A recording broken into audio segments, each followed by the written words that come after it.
Hello, नमस्कार. कसे आहात सर्व? मस्त आहात ना? मस्तच राहा. सर्वांना सर्वप्रथम श्री स्वामी समर्थ. तुम्हाला सर्वांना आजचा दिवस खूप छान आनंदाचा आणि आरोग्यदायी जाओ. तर अशा काही वेगवेगळ्या भांड्यांनी आपल्या किचनमध्ये आपल्याला म्हणजे स्वयंपाकघरात जेवण बनवताना सुद्धा काही गोष्टी सोप्या आणि सोयीस्कर जातात. तर त्या कशा? चला बघूया. तर किचनमध्ये काम करताना म्हणजे स्वयंपाकघरामध्ये आपल्याला नेहमी म्हणजे मला तरी असं काहीतरी नेहमी चेंजेस करायला असं आवडतं की ज्यामुळे आपल्याला काम करताना पण जरा छान वाटतं आणि आपल्या जुन्या काही गोष्टी असतील तर त्या अपग्रेड सुद्धा आपल्याला करता येतात. तर मी आज म्हणजे मी काय घेतलंय ते मी तुमच्यासोबत शेअर करणार आहे. तर मी घेतलंय हे ॲगॅरोचं हनीकॉम फ्राय पॅन. तर खूप मस्त आहे, मला खूप आवडलं आणि ह्याच्यामध्ये मी आज 1-2 रेसिपी सुद्धा ट्राय करणार आहे. तर त्या पण मी तुमच्यासोबत शेअर करणार आहे. तर पहिले मी तुम्हाला ह्याचे फीचर्स दाखवते की जे बघितल्यानंतर मला खरोखर खूप आवडलं आणि त्यानंतर मी तुम्हाला याचे रिव्ह्यूज देते की कसं आहे, म्हणजे जसं सांगितलंय तसंच आहे, काही प्रॉब्लेम्स आहेत किंवा काय. कारण फ्राय पॅन आपल्याला खूप बऱ्याचशा गोष्टींसाठी यूज होतो आणि म्हणजे जे कोटिंगवाले फ्राय पॅन्स असतात तर त्याच्यापेक्षा आपण सध्या आता जे जास्त बिलीव्ह करतो ते म्हणजे स्टीलवर. पण स्टीलमध्ये बऱ्याचशा गोष्टी चिटकतात बनवताना वगैरे. तर म्हणून हा ट्रायप्लायचा स्टील विथ हनीकॉम आहे. हनीकॉम म्हणजे ही जी आतलं पोर्शन दिसतं ना त्याला हनीकॉम म्हणतात. म्हणजे जे मधमाशाचं जाळं कसं असतं तर तसं ते दिसतं म्हणून त्याला हनीकॉम म्हणतात. पण कसं आहे काय आहे हे मी तुम्हाला दाखवते. चला. ॲगॅरोचा जो हा हनीकॉम फ्राय पॅन आहे तर हा येतो 1 लिटर कॅपॅसिटीमध्ये आणि याचं डायमीटर जे आहे ते 22 सेंटीमीटर याचं डायमीटर आहे. तसंच हा इंडक्शन आणि ओव्हन आणि गॅस सर्वांवरती आपण यूज करू शकतो. म्हणजे आपल्या किचनमध्ये खूपच फ्लेक्सिबल आहे. तर ह्याचं जे ट्रायप्लाय स्टील आहे त्याच्यामध्ये 3 लेयर्स येतात. तर पहिलं जे लेयर आहे ते 18x8चं स्टेनलेस स्टीलचं लेयर येतं. त्यानंतर दुसरं जे लेयर असतं ते ॲल्युमिनियमचं येतं की ज्यामुळे हीट आतमध्ये इव्हनली पूर्ण पसरते. आणि तिसरं जे लेयर येतं ते म्हणजे SS413 मॅग्नेटिक स्टेनलेस स्टीलचं लेयर येतं. आणि तुम्ही याची जाडी पण बघत असाल किती छान आहे, एकदम जाड आहे, भक्कम आहे.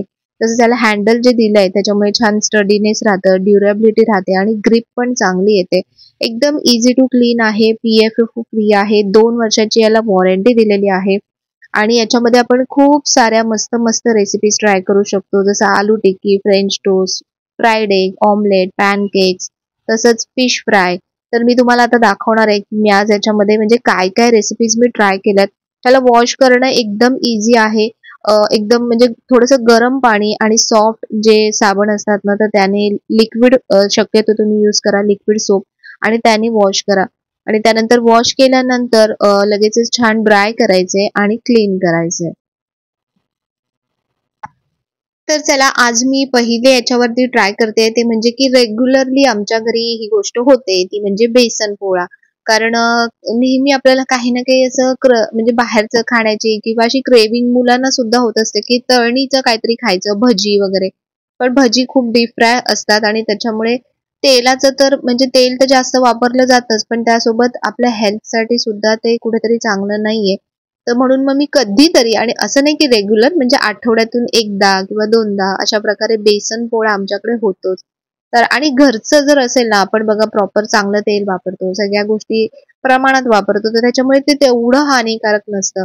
तर म्हणून बेसन पोळासाठी मी काय करते, बेसन घेते, बेसन भिजवते, त्यामध्ये थोडासा ओवा, तुम्हाला जसं तिखट वगैरे प्रमाण हवं असेल तसं, त्यामध्ये तुम्हाला कांदा हवा असेल तर कांदा घाला, किंवा त्यामध्ये कोबी तुम्ही एकदम बारीक चिरून घातलात ना तरी खूप मस्त बेसन पोळा एकदम कुरकुरीत होतो. चवीप्रमाणे मीठ घालायचे, कोथिंबीर घालायची. ह्याच्यामध्ये तुम्ही खूप सारे व्हेरिएशन्स करू शकता. तुम्ही यामध्ये पालक सुद्धा घालू शकता, मेथी सुद्धा घालू शकता. तर खूप हेल्दी आणि टेस्टी एकदम असा आपला हा पोळा रेडी होतो. डाळ भात वगैरे अगदी म्हणजे साध्याच्या साध्या जेवणासोबत सुद्धा म्हणजे हा पोळा इतका टेस्टी लागतो ना. आणि बघा खूप कमी ऑइल मध्ये सुद्धा हा बनतो. मी थोडंसं जास्त तेल टाकलंय छान असा क्रिस्पी होण्यासाठी. आणि ह्या पॅन वरती बघा अजिबात माझा बेसनचा पोळा चिटकलेला नाहीये आणि खरं सांगू इतका क्रिस्पी झाला होता ना, की नॉर्मल मी माझ्या कसं चपातीच्या तव्यावर बनवते तर तेव्हा तेवढं क्रिस्पीनेस त्याच्यामध्ये येत नाही आणि इव्हनली सगळीकडून तो छान असा फ्रायही होत नाही. पण ह्याच्यावरती सगळ्या बाजूने बघा पोळा एकदम मस्त आपला छान असा फ्राय झालाय आणि परफेक्ट झाला एकदम पोळा.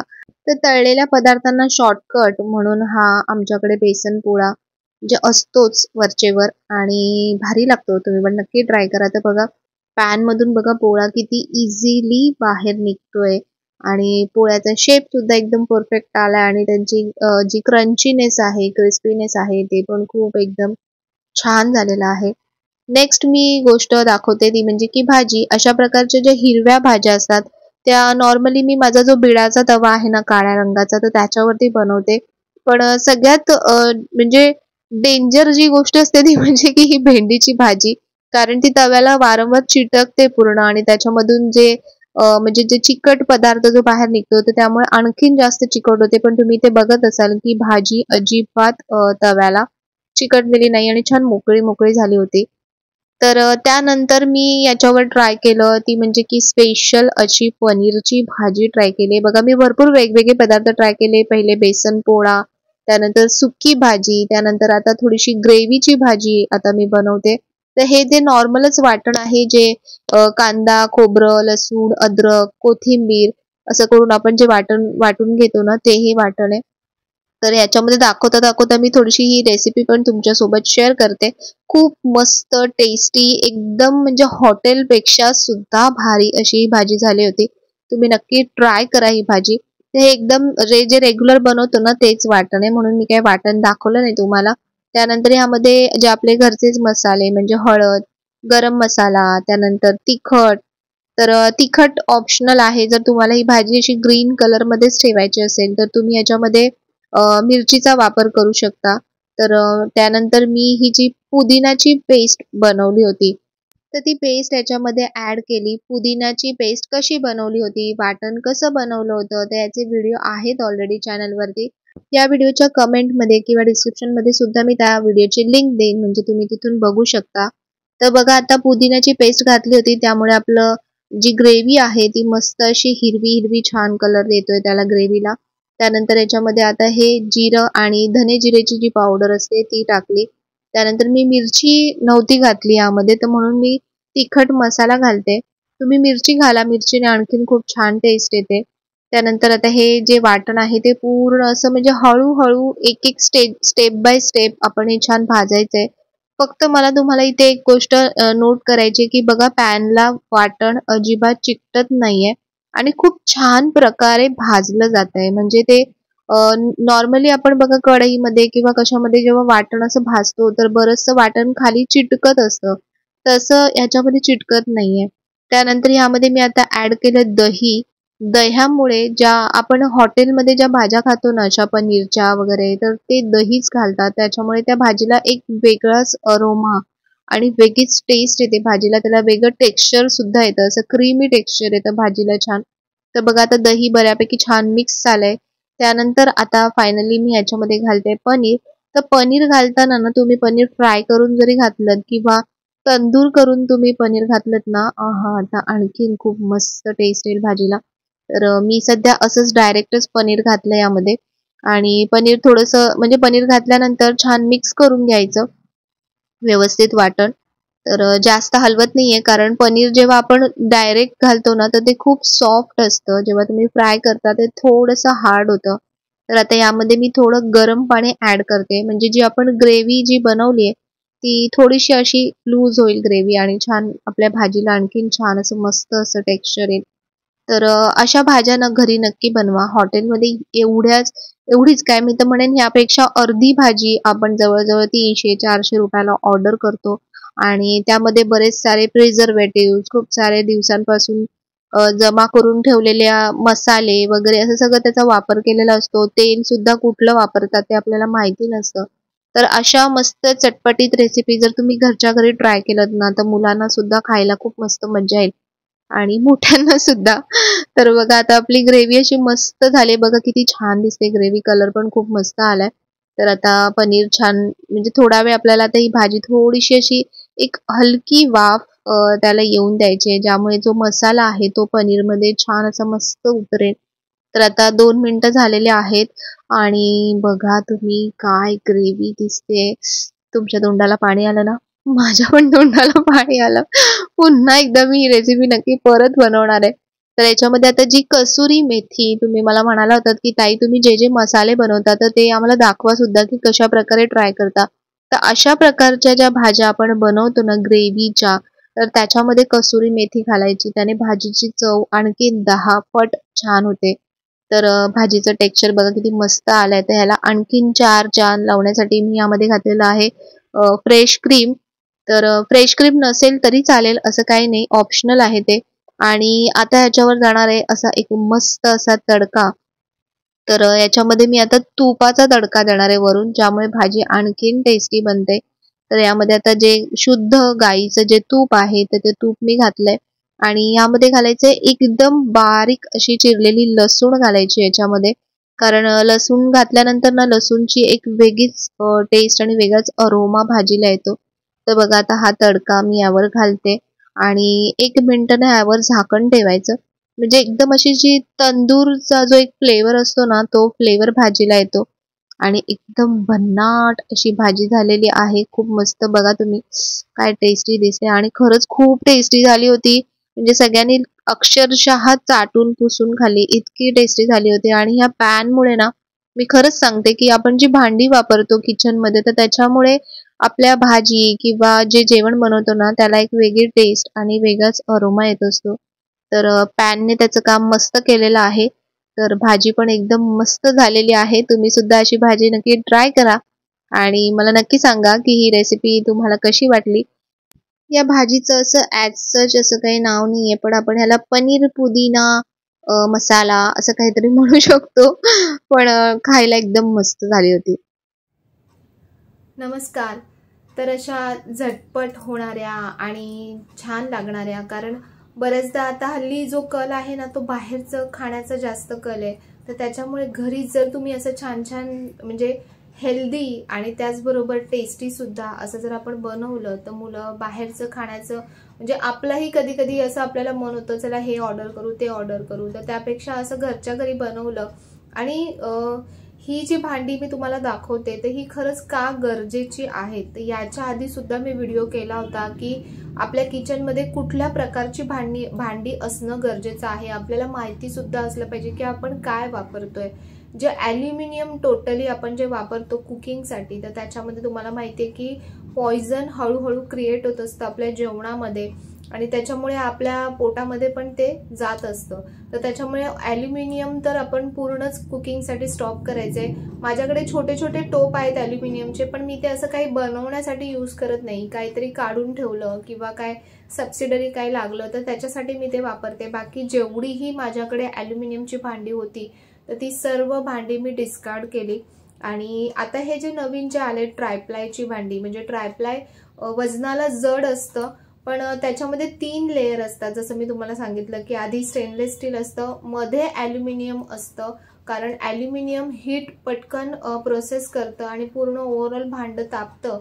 तर म्हणून तुम्ही बघत असाल की जर्मनच्या किंवा ॲल्युमिनियमच्या भांड्यामध्ये जेव्हा आपण फोडण्या वगैरे देतो तर त्या चिटकत नाहीत खाली आणि त्याच्यामध्ये एक चांगली त्याला टेस्ट एक चांगली येते. त्याचं कारण ते असतं कारण ते लवकर फटाफट ते हीट प्रोसेस करतं. पण ते पॉइझनस आहे, आपल्यासाठी हानिकारक आहे. तर म्हणून ह्याच्यावरती तिसरी जी लेयर असते ती परत स्टेनलेस स्टीलची असते. तर त्याच्यामुळे आपण बघा डायरेक्टही तुम्ही कधी स्टीलच्या भांड्यामध्ये जेव्हा जेवण बनवता तर आपण ज्या फोडण्या टाकायला जातो तर त्या चिकटतात फोडण्या त्याच्यामध्ये. तर म्हणून आपण स्टील अवॉइड करतो की स्टील नको, ॲल्युमिनियमच बेटर आहे, त्याच्यामध्ये चिटकत नाही फोडणी. पण ह्याच्यामध्ये म्हणजे ट्रायप्लायची तुम्ही भांडी घ्याल तर माझ्याकडे ट्रायप्लायचा एक टोप सुद्धा मी घेतलाय, तो सुद्धा बेस्ट आहे. त्याच्यामध्ये सुद्धा फोडण्या वगैरे खूप मस्त होतात. तर शक्यतो तुम्ही ट्राय करा. थोडी ही भांडी महाग असतात पण ड्युरेबल सुद्धा तेवढीच आहेत आणि त्याचा यूज सुद्धा तेवढाच आहे. तर याच्यामध्ये फोडण्या वगैरे अजिबात करपत नाहीत. आणि प्लस हे जे मी तुम्हाला दाखवलं भांडं ते हे हनीकोम्स आहे, म्हणजे ह्याच्यावरती जे लेयर आहे ना वरती त्याच्यामुळे अजिबात त्याला चिकटत नाही खाली काहीच. तर खूप बेनिफिशियल आहे. बघा, मला जे पर्सनली जे आवडतं ना ते मी तुम्हाला रेकमेंड करते. असं नाही की फक्त मला प्रमोशन करायचे आणि म्हणून मी तुम्हाला या सगळ्या गोष्टी दाखवते, असं नाही आहे. जे मी वापरते, स्वतः यूज करते. आता ह्या ज्या रेसिपीज मी तुम्हाला दाखवल्या तर ह्या मी पहिले वापरून बघितलं आणि त्याच्यानंतर मी तुम्हाला त्याचे रिव्ह्यूज दिलेत. तर खूप मस्त आहे हे फ्राईंग पॅन, जे जास्तीत जास्त ज्यांना फ्राईंग पॅनचा यूज असतो आहे, म्हणजे आपण शॅलो फ्राय करण्यासाठी वगैरे किंवा अशा थोड्या थोड्या भाज्या बनवण्यासाठी किंवा स्पेशल तुम्ही काही बनवत असाल तर त्याच्यासाठी एकदम बेस्ट आहे. मस्त म्हणजे नॉनस्टिक पेक्षा तरी मी तर म्हणेन खरंच खूप चांगलं आहे. तुम्ही नक्की ट्राय करू शकता. तर अशा प्रकारे भांड्यांचा रिलेटेड ज्यांना पाहिजे असेल की भांडी कशी यूज करायची काय वगैरे, तर हे तुम्हाला हवं असेल ना तर त्या व्हिडिओची जी लिंक आहे ना ती मी याच्या डिस्क्रिप्शनमध्ये देईन, कमेंट सेक्शनमध्ये सुद्धा पिन करेन. तर तुम्ही त्या व्हिडिओवर जाऊन सुद्धा चेक करू शकता की भांड्यांचं म्हणजे कुठल्या प्रकारची भांडी आपण वापरली पाहिजेत. आणि त्यानंतर आजची एक बॅड न्यूज आपण म्हणू, सगळ्या गोष्टी मी तुमच्यासोबत काही ना काही ज्या होतात त्या शेअर करत असते. तर म्हणून आजची एक वाईट न्यूज म्हणजे कालच ही गोष्ट झाली ॲक्च्युली, की आपले जे दादा आहेत दहिवडकर दादा, म्हणजे योगेश दहिवडकर, आणि त्यांचे भाऊ आहेत विशाल दहिवडकर. तर त्यांचे म्हणजे योगेश दादाचे काका आहेत, तर ते काल त्यांचं निधन झालं आहे. आणि म्हणजे ते बरेच दिवस झाले त्यांना पॅरालिसिस सारखं झालं होतं आणि ते ॲडमिट होते आणि काल त्यांचं निधन झालं. काल त्यांना देवाज्ञा झाली. तर आपल्या सगळ्या परिवारातर्फे म्हणजे योगेश दादांचे जे काका आहेत त्यांना सगळ्यांच्या परिवारातर्फे, आपल्या परिवारातर्फे आणि स्वामींकडे हीच प्रार्थना असेल की त्यांच्या आत्म्याला शांती लाभू दे. तर ही एक न्यूज होती, कारण काल म्हणजे बऱ्याच जणांनी मेसेज सुद्धा केले होते. तर योगेश दहिवडकर दादांचे वडील नाहीत, ते योगेश दहिवडकर दादांचे काका आहेत, ते म्हणजे काका होते. आणि त्यांच्यासोबत जे काम करतात म्हणजे विशाल दादा जे बनवतात, जे कारिगिरी करतात मेन संपूर्ण, तर ते त्यांचे वडील वारलेले आहेत विशाल दादांचे. तर आम्ही सगळे दादा तुमच्या दुःखामध्ये सहभागी आहोत. तर उद्या जसं मला तुम्हाला आणखीन एक गोष्ट सांगायची की उद्या आहे आपला गुरुवार. तर माझं असं मत आहे की उद्या गुरुवारची जी मी आरती घेते तर ती आरती आणि नामस्मरण दोन्ही आपण लाईव्हवरती घेऊ असं मला वाटतंय. की म्हणजे माझ्या मनात अशी इच्छा आहे, तुम्ही सांगा मला की काय करायचं. तर संध्याकाळची जी किंवा सकाळची दोन्हीपैकी कुठलंही तुम्ही सांगा. म्हणजे सकाळी माझी 10:30ला आरती होते, तर सकाळी एवढ्या लवकर तर सगळ्यांना जमणार नाही. तर मला असं वाटतं की संध्याकाळी 7 वाजता जेव्हा आरती होते तर आरती आणि स्वामींचं नामस्मरण, तर ह्या दोन्ही गोष्टी आपण लाईव्हमध्ये घेऊ. तर जास्तीत जास्त जणांनी तुम्ही सगळ्यांनी आपल्या छान आरतीला आणि नामस्मरणाला उपस्थित राहावं असं मला वाटतंय. की आपण हे फक्त म्हणजे मी हे फक्त तुम्हाला दाखवण्यासाठी करणार नाहीये, तर हे आपल्या सगळ्यांसाठी, एक जसं मी मावशीसाठी वैश्विक प्रार्थना केली होती तर तसंच मला असं वाटतं की सगळ्यांचे जे पण काही सगळ्यांचे आजकालचे जे बाहेरचं जे हे वातावरण झालंय की सतत आपल्याला कितीही पॉझिटिव्ह असलं तरी सतत आपल्याला असं निगेटिव्ह गोष्टी काही ना काही ऐकायला भेटतात, काही आणि आपल्याला आतून पण मग निगेटिव्ह फील होत राहतं. तर त्याच्यासाठी सगळ्यांच्या सुख, समाधान आणि शांतीसाठी आपण ही गोष्ट करतोय, नामस्मरणाची सुरुवात करतोय. तर उद्या आपण त्याचा प्रारंभ करणार आहोत. तर मला नक्की तुम्ही कमेंटमध्ये सांगा की काय करायचं आपण. तर माझी इच्छा आहे की संध्याकाळी 7 वाजता आपण सगळ्यांनी आरती आणि नामस्मरण दोन्ही गोष्टी करू. तर चला, आजचा व्हिडिओ तुम्हाला कसा वाटला, आवडला असेल तर नेहमीप्रमाणे लाईक, शेअर, सबस्क्राईब करा. पुन्हा भेटूया आपण उद्याच्या नवीन व्हिडिओमध्ये. तोपर्यंत सर्वांना बाय आणि सर्वांना श्री स्वामी समर्थ.